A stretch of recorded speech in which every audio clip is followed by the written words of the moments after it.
In the year 1160, Japan's two greatest clans fought a war of annihilation.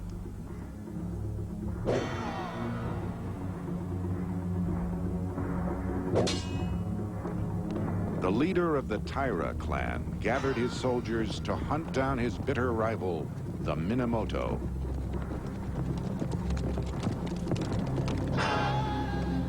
Few of the Minamoto survived, not even their chief. His young sons, Yoritomo and Yoshitsune, escaped.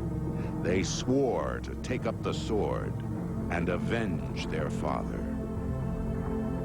They would follow the path of honor or death, the way of the samurai.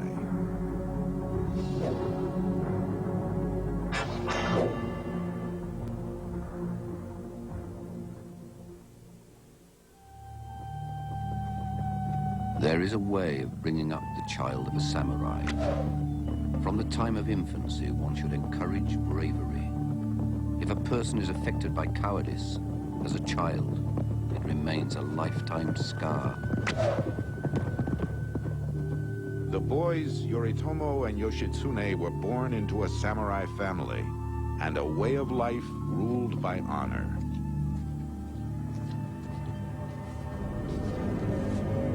For the boys, the shame of living under the same sky as the man who killed their father was too much to bear.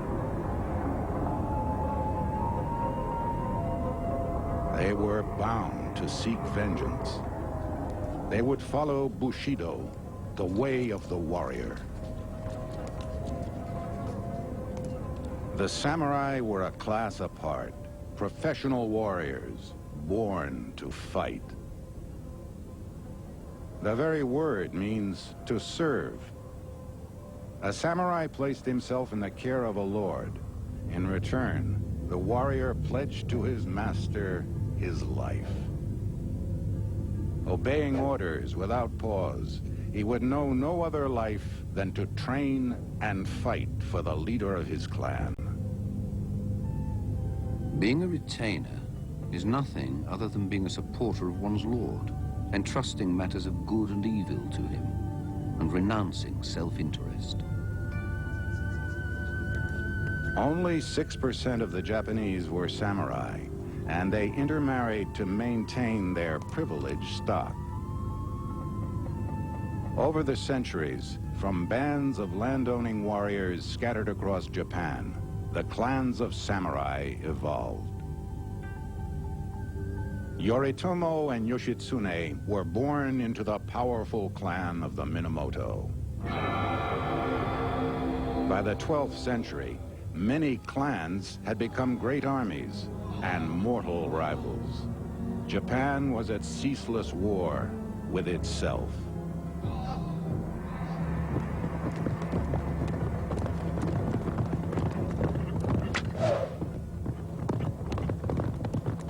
Yoritomo and Yoshitsune began to learn the way of the samurai. The warrior's closest ally was his horse. The boys first learned to master it.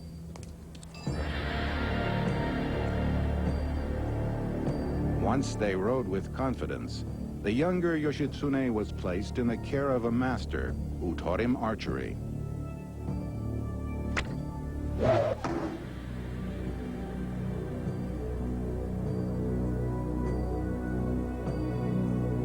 The samurai bow was sturdily made of strips of bamboo bound with rattan. 6 to 7 feet long, it was held 1/3 up from the base, so it could be easily maneuvered.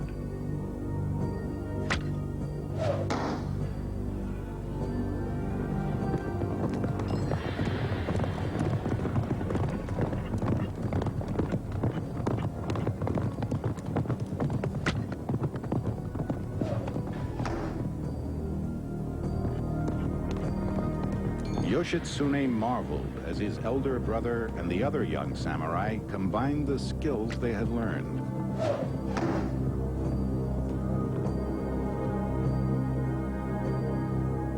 Destined to lead the Minamoto, The brothers were now separated for their safety and sent away to finish their training for war.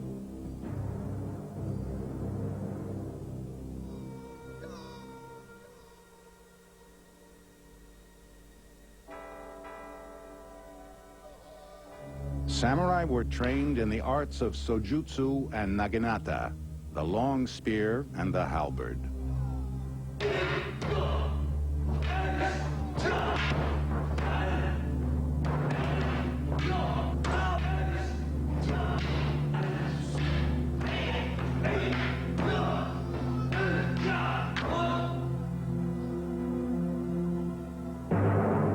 But the ultimate skill of the samurai was kenjutsu, the art of swordsmanship.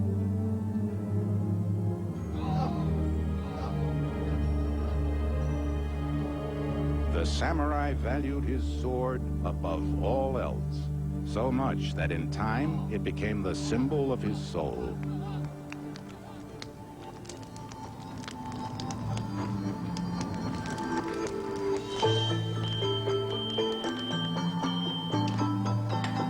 No craftsman was more esteemed than the swordsmith. His profession was more religion than craft. He dressed like a priest and purified himself before purifying his steel. A hard steel sheath encased the softer core, making the sword stronger, yet more flexible than any of its day. The blade would be beaten, ground, and polished to the sharpest edge known to man.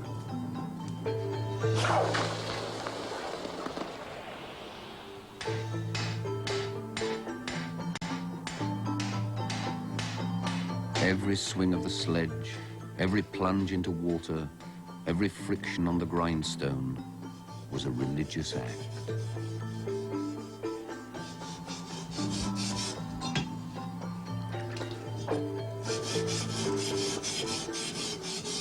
The samurai carried his sword in a finely lacquered scabbard. When he drew the brilliantly polished blade, light shone in waves all along it.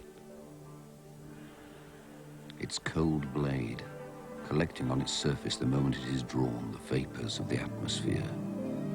Its immaculate texture, flashing light of bluish hue, its matchless edge, upon which histories of possibilities hang.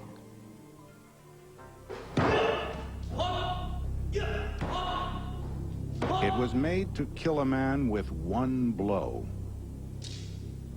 Then, with a flick of the wrist, the warrior would shake off the blood of his enemy.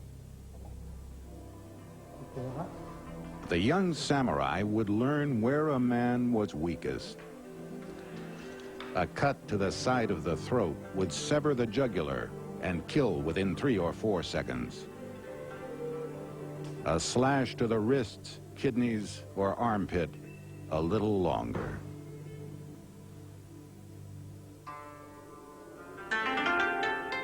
The samurai's life was like the cherry blossoms, beautiful and brief.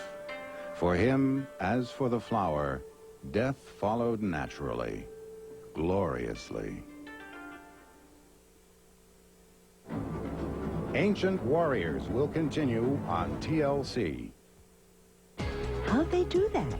Tuesdays at 8 on TLC.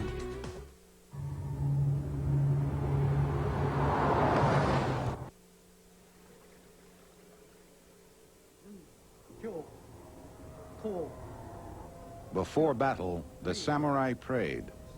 Through the secret rituals of Buddhism, he entered a state of divine strength.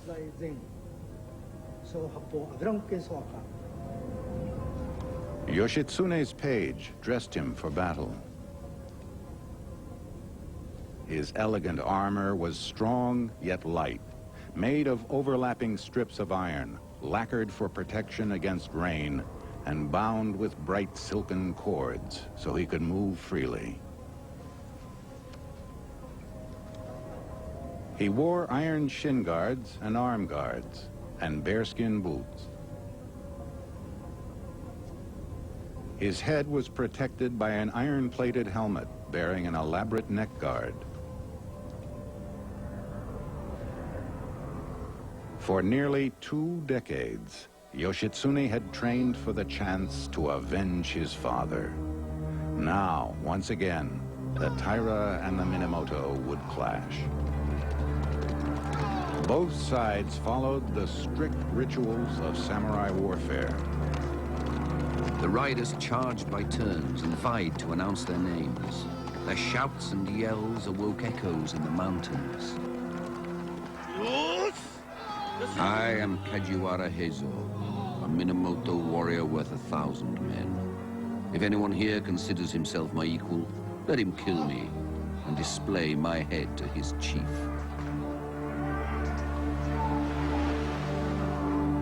After a day of bloody fighting, the Taira retreated to their boats. Fastening a fan to a mast, they taunted the Minamoto to strike it with a single arrow. Yoshitsune summoned a young warrior famed for his archery. The honor of the clan was in the young samurai's hands. He rowed out into the rough sea and closed his eyes in silent prayer. Hail, great Bodhisattva Hachiman, and the gods of my province. Vouchsafe that I may hit the center of that fan. If I miss, I will smash my bow and kill myself. In answer to his prayers, the sea grew calm. All watched in silence. He notched his arrow and steadied his breathing. Then he took aim and fired.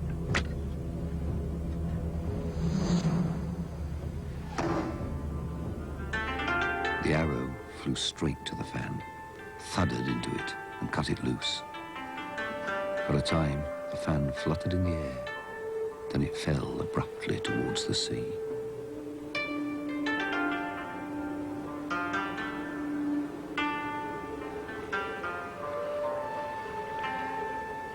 As it floated on the waves, the skill of the samurai was honored by loud cheers from both armies. Ancient Warriors will continue on TL. In 1184, Yoshitsune reached a Taira stronghold and a turning point. At Ichinotani, he launched his most daring assault.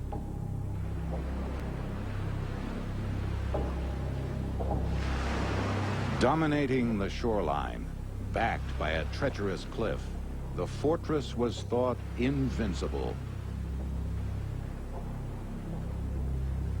With a handful of trusted men, Yoshitsune rode up to the outcrop overlooking the castle.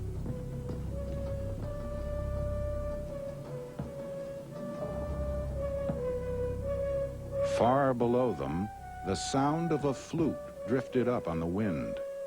The Taira suspected nothing.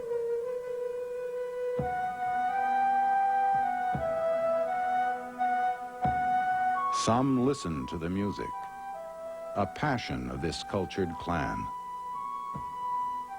Others passed the time by playing an ancient board game, Go. From his vantage, Yoshitsune decided to test the precipitous route by sending riderless horses down the cliff.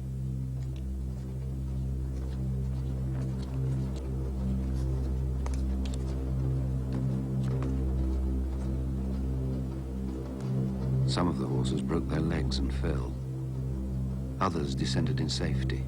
3 of them reached the roof and stood there, trembling.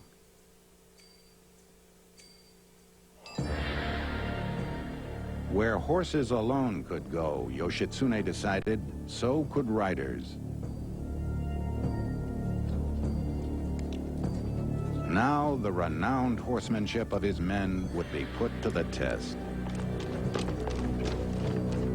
He galloped forward at the head of 30 horsemen, and all the others followed, descending a slope so steep that the rear riders' stirrups touched the front riders' helmets. The tense riders went down with their eyes closed, encouraging their horses in muffled voices. Yoshitsune signaled his warriors down by the shore, the wealthy mounted on horseback, the others on foot. They launched their attack.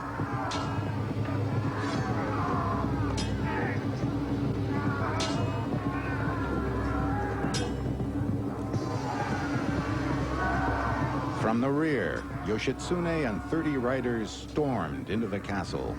The Taira warriors turned to face the real danger. Too late. They raised a great battle cry, and great numbers of panic-stricken Taira warriors galloped into the sea to save themselves.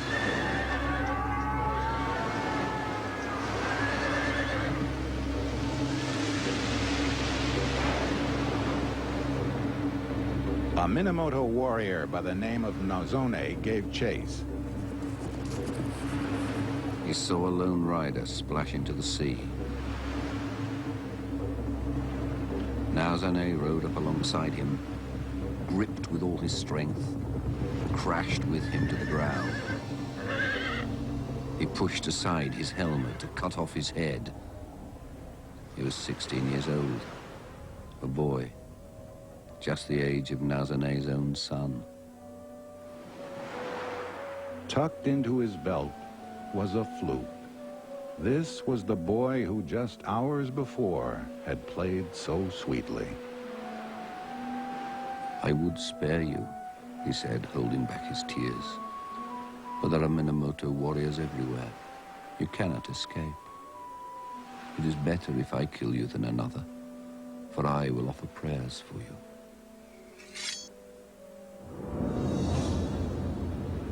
Tears pouring from his eyes, Nozone steeled himself and sliced off the boy's head with one clean blow.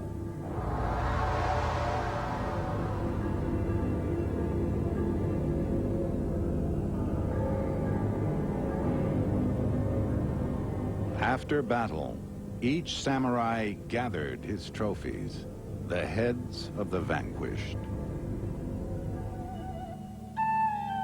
Months after the victory at Ichinotani, the Taira clan was finally crushed. 24 years after their father's murder, the brothers had their revenge. Yoritomo, the leader of the victorious Minamoto, was raised to shogun, supreme military ruler of Japan. For his brother, Yoshitsune, the joy of victory was cut short. His bravery in battle had made him popular and made the shogun jealous. Yoritomo issued his own brother's death warrant. Since boyhood, every warrior was prepared for the final self-sacrifice, a ritual permitted to no one but a samurai, seppuku. Through it, a warrior could atone for an act of disgrace. Yoshitsune sought only to preserve his honor. Better to die by one's own sword than be hunted down like an animal.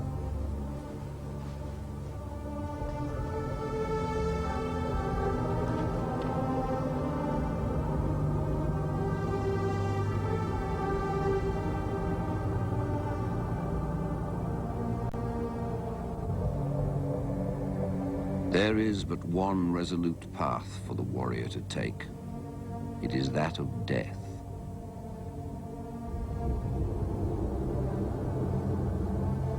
Yoshitsune's page brought him a last drink of sake. Then he presented him with a short sword, its blade wrapped in silk to soak up his blood.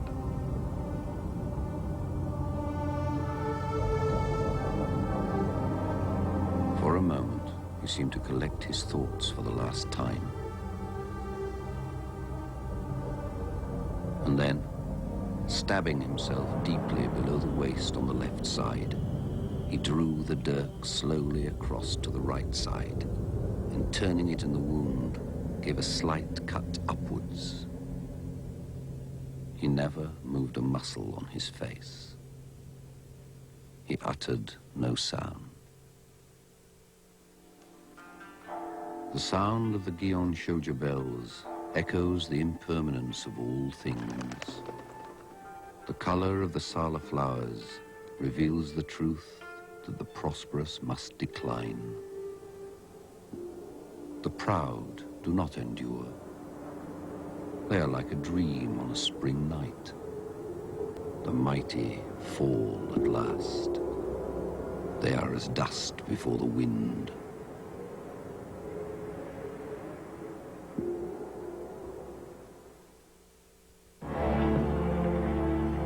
Next on TLC, surf the internet and check out the latest software, courtesy of the Computer Man. Then, can you imagine school without report cards? Communities try it on Teacher TV.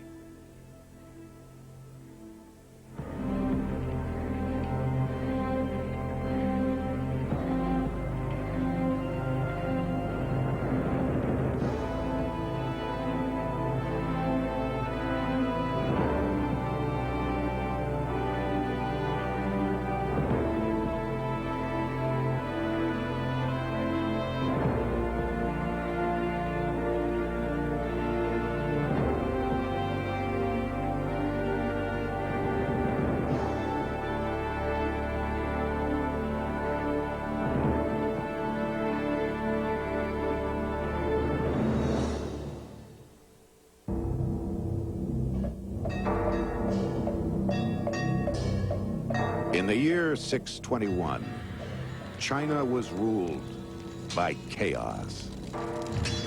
Warlord fought warlord.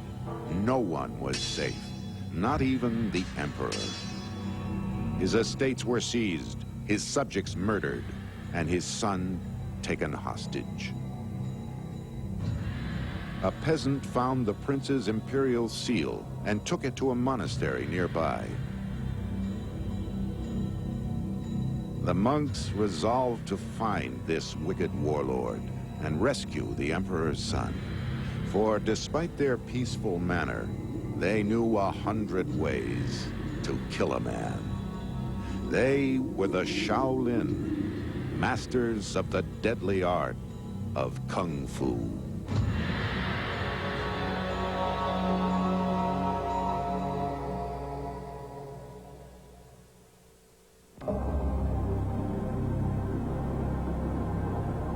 At the foot of the Songshan Mountains in central China lies a holy temple where monks learn to kill.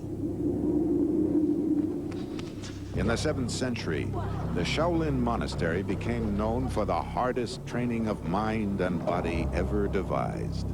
A monk practiced every day, without fail, in rain or heat or snow. At day's end, he would be bruised and bleeding. In time, his fists became as hard as iron. His body could bear the blows of a staff without flinching. He could kill a man with the palm of his hand. This monastery housed a paradox: pacifists who had mastered Kung Fu.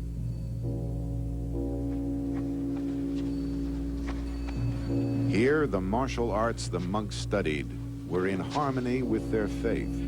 To follow the Buddhist path of compassion, one must root out evil.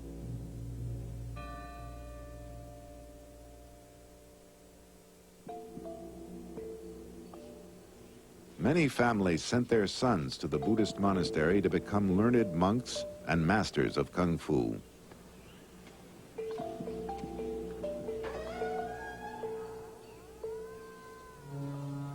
One boy who appeared at the monk's door was Pu Sheng. But it was not easy to gain entrance.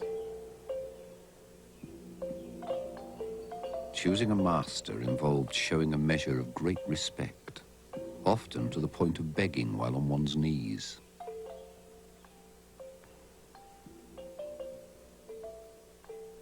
If a candidate showed promise, he would be allowed to stay for a time. The masters agreed that Pu Sheng possessed the proper spirit for a warrior monk.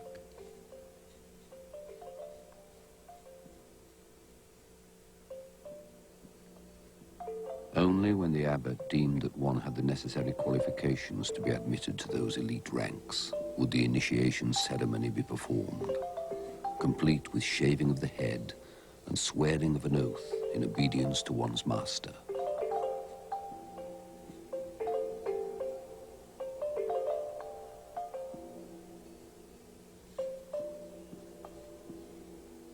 The Shaolin Monastery was built in 495 AD beneath the Songshan Mountains in what would become Henan Province.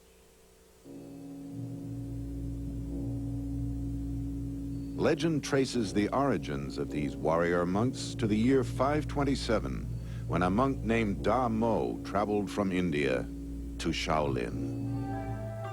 In his quest for enlightenment, Da Mo went to live in a cave in the mountains above the monastery. For 9 years, he dwelt there in solitary meditation.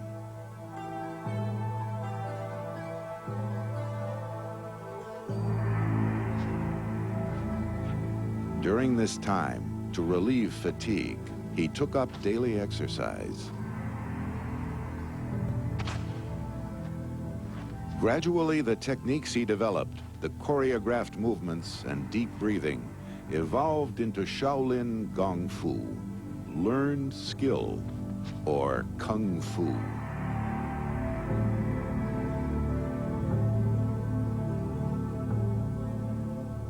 Following his example, all the monks of Shaolin soon undertook ritual exercise.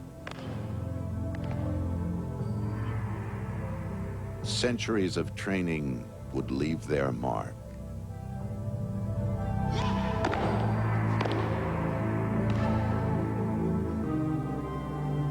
In a brutal land, a peacekeeper must be pure of heart. The Shaolin monk could use violence only to purge evil. To take up arms otherwise was forbidden.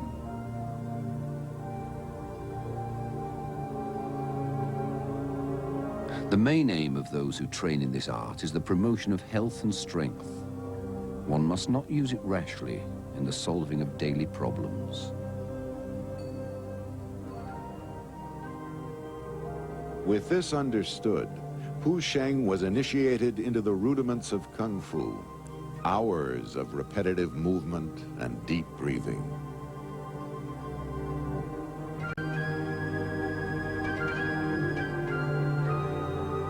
Part of Pu Sheng's schooling was learning the history of Shaolin. To master Kung Fu would require unrelenting concentration of mind and body. A lesson reinforced by his master with stories from the past. Many years ago, there was a young apprentice called Tai Gui. When he arrived, instead of teaching him the staff or barehanded fighting, his master made him fill an enormous cauldron with water and told him that every day he was to roll up his sleeves and slap the water with his palms. To begin with, Tai Gui was very unhappy with his task, thinking that he had gone to the monastery to learn the martial arts, not to slap water. Every day, Tai Gui would fill the cauldron and then slap the water in it until it was empty. And then he would fill it again and slap some more. This went on for 2 whole years. After this time, he was permitted to visit his family. Everyone gathered and made great demands on Tai Gui to demonstrate his skills in Shaolin Kung Fu. With his relatives and neighbors nagging him, Tai Gui could take it no longer. Suddenly, getting to his feet, he said, "I really have learned nothing," and angrily smashed down on the table with his open hand.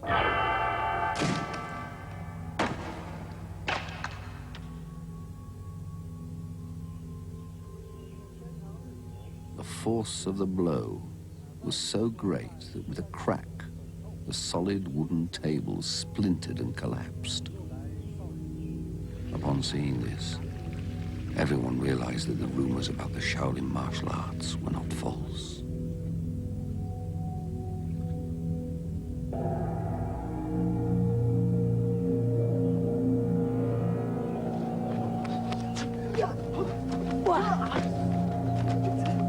Sparring with the other young monks, Pu Sheng learned a bare-fisted style of boxing that combined defensive blocks with deadly strikes.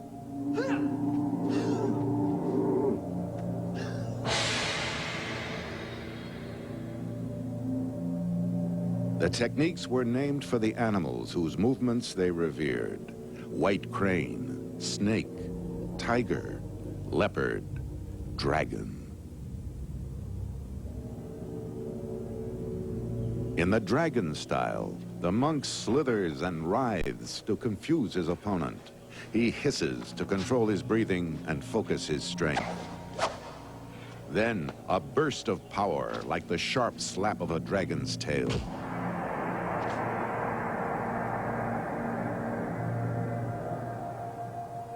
In the white crane style, the monk is always moving, ceaselessly attacking, imitating the birds pecking, clawing, and flapping. He aims his blows where his opponent is weakest: the eyes, the neck, the armpits, the groin. With a grip of his fingers, he can disable his foe.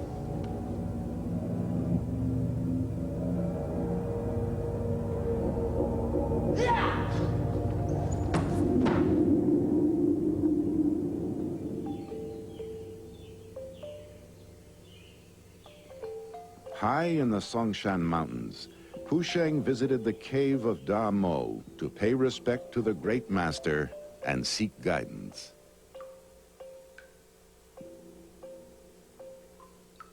Sleep with the body bent like a bow. Walk swiftly like the wind. Sit like a bell. Stand firm like a pine.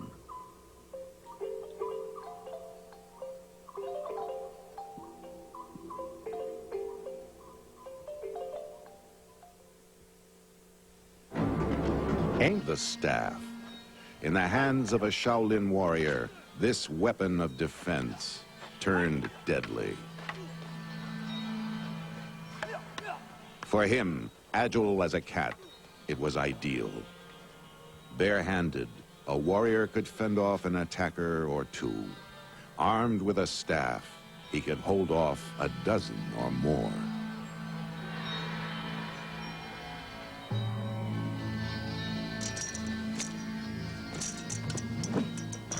Brandishing the staff, a monk moved like yet another animal, the monkey.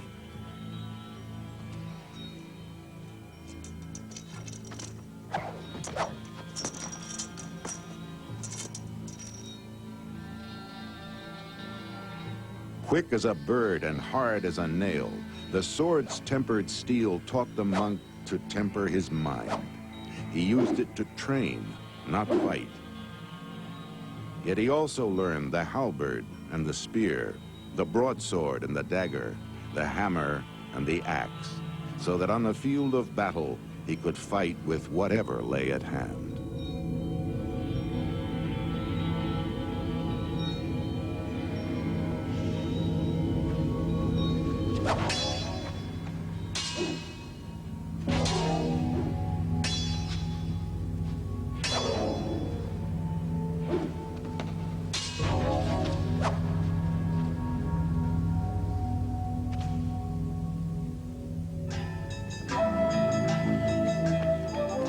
In the year 621, the time had come for Pu Sheng to put his skill to the test.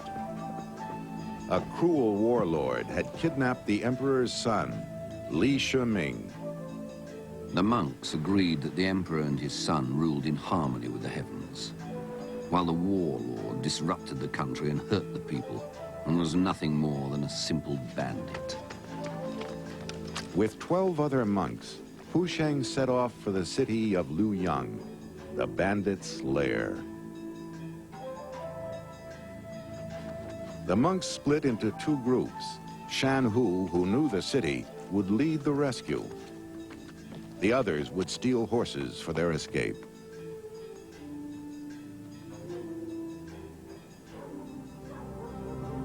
Inside the city, their path was blocked.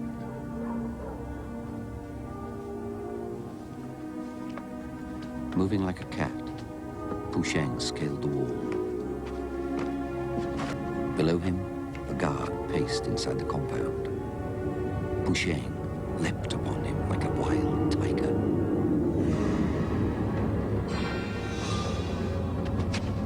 Outnumbered, knowing they would fight to the death if caught, the other monks followed. Tell us where they keep the prisoner, but guard what you say. One lie, and I will twist the head from your shoulders. They found Li Shuming's cell. He was unconscious, but alive.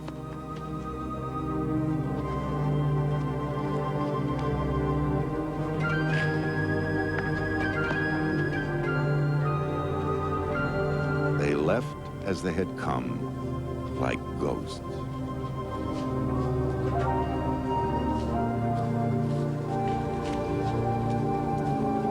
The other monks had broken into the stables and stolen horses. With Li Shimin, they broke out of the city and rode for the bridge. The monk Tanzong had stayed behind to kidnap the warlord. Instead, he found the warlord's general in a house of pleasure.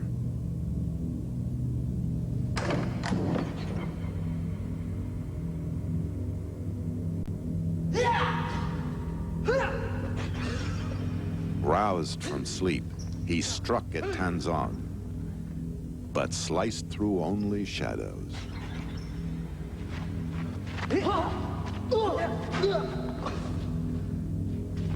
With the speed of a snake's tongue, Tanzong struck him to the ground.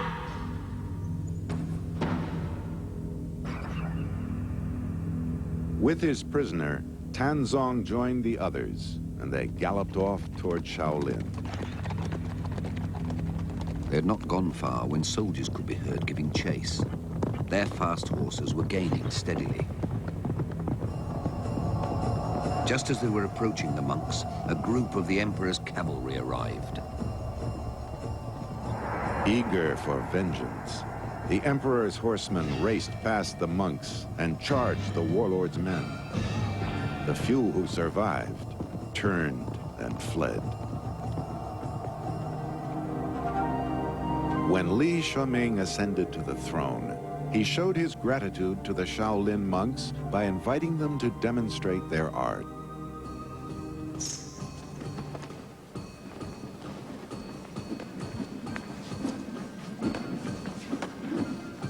The monks performed with brilliant skill and precision. The crowd was standing, riveted to the spot in silent fascination. And the only sound was the hiss and clink of the monks' weapons.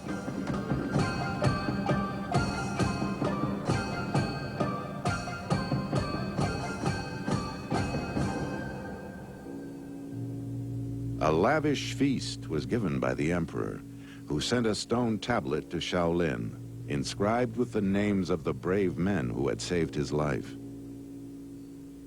He rewarded the Shaolin temple with an estate and supplies of grain, and permitted its masters to train 500 warrior monks.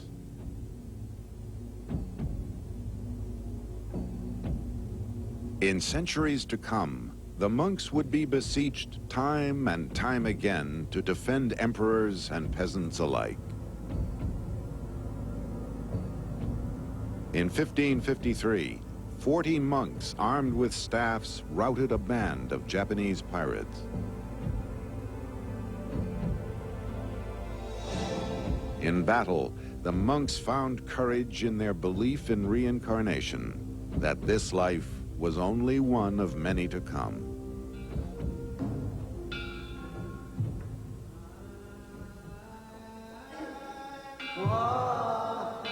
After each campaign, the monks return to their simple life within the Shaolin temple, true to the humble lessons of Buddha.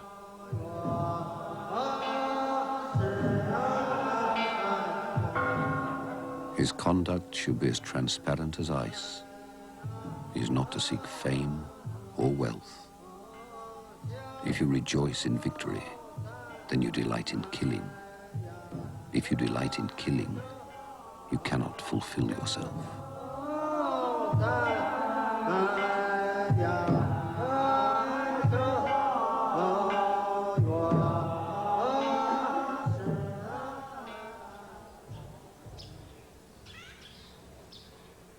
After many years of study and training, a monk would set out to wander in the land as the great master Da Mo had done. Each traveled with only a few possessions: his robes, his razor, and a wooden bowl.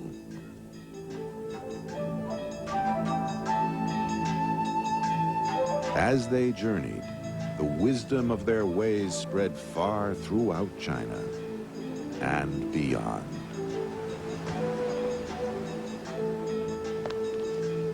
Let him be trained in mind and body by walking over the mountains and fording the rivers. Let him befriend men wise in the law of Buddha. Let him brave the snow, tread on the frosty roads, not minding the severity of the weather.